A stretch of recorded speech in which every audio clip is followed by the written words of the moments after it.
And we got our one and only 1 o'clock game, and our one and only group of 5 teams still in playoff contention. At 1 o'clock, we had Old Dominion, who's 4-5, traveling to Liberty, who's 9-0. Liberty favored by 13.5 points on ESPN Plus. Still not somehow ranked in the college football playoff top 25.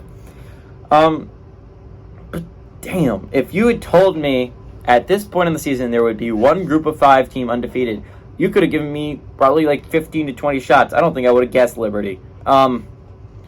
They weren't bad under Hugh Freeze, and they weren't bad last year. But 9-0, first season, Jamie Chadwell has done a phenomenal job.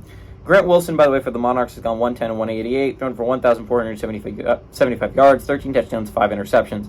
Kadarius Callaway has gone 58 carries for 523 yards and 4 touchdowns, and Kelby Williams had 17 catches for 388 yards and 2 touchdowns. Caden Salter for the Flames has gone 114 and 192, thrown for 1,959 yards, 23 touchdowns to 3 interceptions, and he has been insane this year. Quentin Cooley has had 162 carries for 981 yards and 9 touchdowns, and C.J. Daniels has had 30 catches for 655 yards and 6 touchdowns. Liberty's 3-1 against Old Dominion all time. Last 3 games have gone to Liberty from 2018 to 2022. The only time they played in a one-possession game, that game was won by Old Dominion, so keep that in mind. Which is kind of scary for Liberty because that's what Old Dominion's been doing all year, right? Old Dominion is 4-5, but they're like the scariest 4-5 team I can think of, right? Because this is an Old Dominion team that has lost a lot of close ones. They've won some close ones too, but every game outside of the Virginia Tech game, I believe, has been a one-possession game at the end of it. Old Dominion has played some tough, hard football games. They've been close a lot of times. They've come up just short. It's a tough Old Dominion squad. A really tough Old Dominion squad.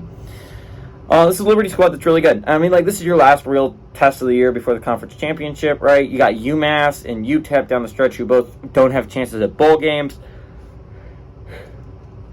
I believe both of them have like 2 wins on the year. Those are bad football teams. They're not good football teams.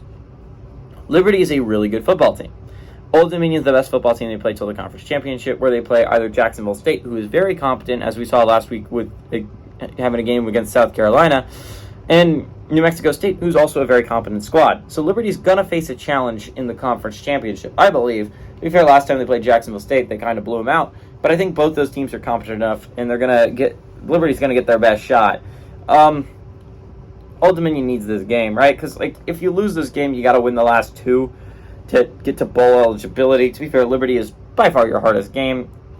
But this is an Old Dominion team that took James Madison down the stretch. I mean, like, this is a tough Old Dominion squad. They play some tough, hard football teams, and they play their best football when they're playing a really good football team. They're playing a really good football team in Liberty. I kind of like Liberty to win this one, but I like Old Dominion to go on the road and make this a one-possession football game and cover the spread.